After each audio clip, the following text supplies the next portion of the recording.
নমস্কার, শ্রমিক কথায় আপনাদের সকলকে স্বাগত জানাই।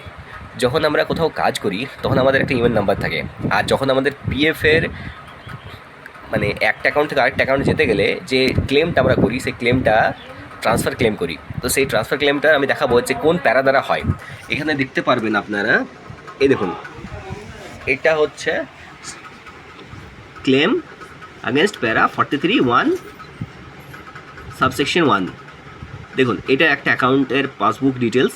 এটা রইল নভেম্বর 25, 10 তারিখ 12 মাস 2025। এখানে ডিআরের অর্থ হচ্ছে ডেবিট করা হয়েছে, মানে তুলে নেওয়া হয়েছে। এখানে দেখুন টোটাল উইথড্রস ফর দ্য ইয়ার 2025, যা পিএফ ব্যালেন্স ছিল এমপ্লয়ি শেয়ার আর এমপ্লয়ার শেয়ার, সেটা উইথড্র করা হয়েছে। সেটা উইথড্র করে নতুন কোম্পানিতে যেখানে কাজে গেছে সেইখানে ট্রান্সফার করে নিয়েছে। আবার এখানে দেখুন পেনশন যে কন্ট্রিবিউশন আছে সেটা যেমন কাজ তেমনই রয়ে গেছে। পেনশনের কেননা ইভেন নাম্বারটা আপনার একটাই থাকবে, কিন্তু এমপ্লয়ি শেয়ার এমপ্লয়ার শেয়ারটা শুধু শিফট হয়ে যাবে। ভিডিওটি যদি ইনফরমেটিভ লেগে থাকে তার চ্যানেলটা অবশ্যই সাবস্ক্রাইব করুন।